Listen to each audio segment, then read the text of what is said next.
Shalom saudaraku dikasih dan berkati Tuhan. Senang sekali bisa menjumpai lagi Anda semuanya melalui tayangan berkat Tuhan hari ini.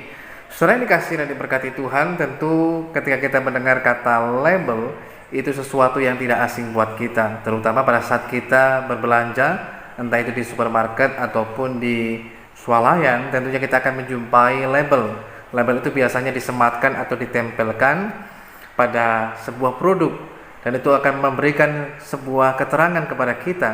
Dalam label tersebut akan menunjukkan dan memberikan keterangan kepada kita tentang nama ataupun merek dari barang tersebut. Kemudian akan menunjukkan, memberikan keterangan juga kepada kita tentang bahwa barang tersebut diproduksi di mana, kapan waktunya, dan diproduksi oleh siapa.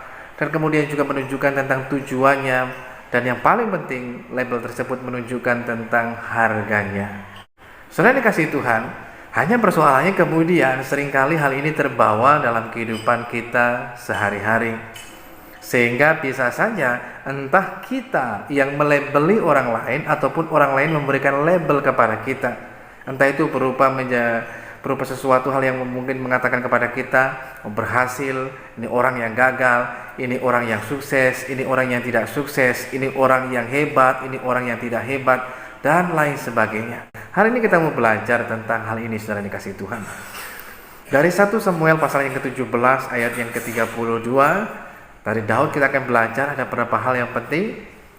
Ketika Daud sampai di medan peperangan, dan dia ketika melihat Goliat menantang barisan orang Israel, kemudian dia berkata, aku akan tampil ke depan untuk melawan Goliat. Namun sayangnya sebelum dia berjumpa dengan Goliat, dia harus bertemu dulu dengan Raja Saul. Pada saat bertemu dengan Raja Saul mengatakan kepada Daud, ketika melihat postur Daud yang kecil, yang masih muda belian, masih remaja, maka Saul mengatakan kepada Daud, anakku, engkau masih terlalu muda, engkau gak akan mungkin bisa, engkau gak akan mungkin sanggup, gak akan mungkin mampu untuk dapat mengalahkan Goliat. Sedangkan Goliat sejak masa mudanya dia sudah terlatih dengan luar biasa. Selain badannya besar, dia adalah orang yang terlatih. Jadi kesimpulannya, kamu gak mungkin bisa, kamu gak mungkin mampu, dan lain sebagainya. Saul sepertinya sedang mau melabeli, kalau istilah saya mengatakan. Daud dengan label, kamu tidak mungkin bisa, kamu gak sanggup, kamu gak mampu, kamu masih terlalu muda, kamu belum berpengalaman. Namun sekalipun Saul berusaha sepertinya melabeli Daud, tapi Daud tidak memberikan reaksi sama sekali, tapi dia menunjukkan respon yang baik. Dia mengatakan, hambamu ini biasa mengembalakan kambing domba, sehingga sekalipun direndahkan, sekalipun mungkin dianggap tidak mampu, tapi hal itu tidak mengubahkan Daud sama sekali, karena dia tahu tentang siapa Tuhan yang dia percayai, dia tahu tentang siapa dirinya, identitasnya dalam Tuhan, dia tahu tentang tujuan hidupnya dalam Tuhan, dia tahu juga tentang nilai dirinya di hadapan Tuhan. Sehingga ketika direndahkan, tidak kemudian hal itu membuatnya menjadi rendah, karena dia tahu tentang nilai kehidupannya. Demikian juga ketika selanjutnya dia berjumpa dengan Goliat mau merendahkan dia dan menganggapnya sebagai seorang anak kecil yang gak mampu bisa berbuat apa-apa. Namun apa yang terjadi? Hal itu tidak kemudian membuat Daud berkecil hati, menangis dan pulang ke rumah. Melainkan Daud tetap berani tampil ke depan.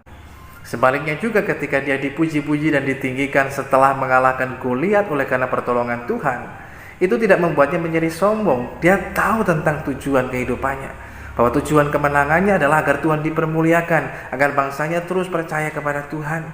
Karena dia tahu nilai dirinya bukan ditentukan oleh itu semuanya. Berapa banyak daripada kita yang kemudian nilai diri kita ditentukan oleh berapa banyak orang yang like postingan yang kita buat, kemudian dari berapa banyak orang yang subscribe video yang kita buat, dan lain sebagainya. Tetapi hari ini saudara dikasihi Tuhan, kita mau belajar dari Daud. Yang pertama, bahwa ketika Anda dan saya percaya kepada Yesus Kristus Tuhan, maka sejak hari itu, maka label kita yang lama, kita yang adalah orang berdosa, orang yang memiliki masa lalu yang begitu buruk, masa lalu yang begitu gelap, label yang lama itu telah dicabut oleh Tuhan, dan kita digantikan dengan satu label yang baru. Kita adalah anak Allah yang hidup. Ya, saudara dan saya adalah anak Allah yang hidup. Ketika kita mau percaya dalam hati kita, mengaku dengan mulut lidah kita bahwa Yesus Kristus adalah Tuhan dan Juru Selamat bagi kehidupan kita, sehingga melalui pengorbanan Kristus Yesus Tuhan, karya Tuhan yang sempurna atas kehidupan kita, Anda dan saya diubahkan oleh Tuhan, kita menjadi anak Allah. Itu identitas kita adalah anak Allah yang hidup. Kita adalah terang dunia, kita adalah garam dunia, itu identitas kita.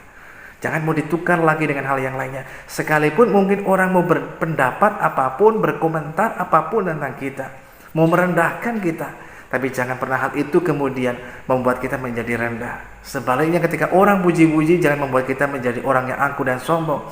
Kita sadar dan kita tahu bahwa semuanya adalah dari Tuhan, oleh karena Tuhan dan untuk kemuliaan nama Tuhan.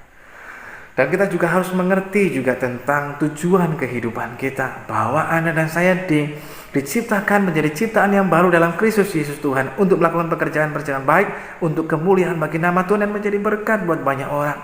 Demikian halnya dengan dalam hidup yang kita harus tahu tentang harga diri kita, nilai diri kita tidak lagi ditentukan dengan apa kata orang, tidak lagi ditentukan dengan seberapa banyak orang yang like, yang follow kita dan lain sebagainya, tetapi nilai diri kita bukan juga ditentukan dengan harta benda yang kita miliki, jabatan ataupun kedudukan yang kita punya dalam kehidupan kita, tapi nilai diri kita ditentukan oleh karya Yesus Kristus Tuhan di atas kayu salib, sehingga kita menjadi orang yang berharga dan mulia dan kita dikasihi oleh Tuhan.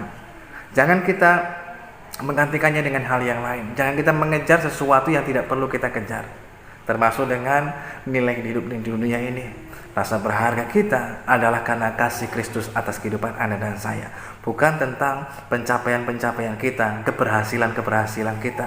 Memang semuanya perlu, tapi bukan itu dasarnya. Tapi kita harus mengerti semua adalah karena kasih karunia dan kebaikan daripada Tuhan. Sebab itu hari ini saudara yang dikasihi Tuhan, ketika engkau percaya di dalam Kristus Yesus Tuhan, engkau punya segala sesuatu yang engkau butuhkan dalam hidupmu. Engkau berharga, engkau mulia, dan engkau patut untuk berbahagia dan bersuka cita karenanya. Karena Kristus Yesus Tuhan mengasihi saudara sekalian.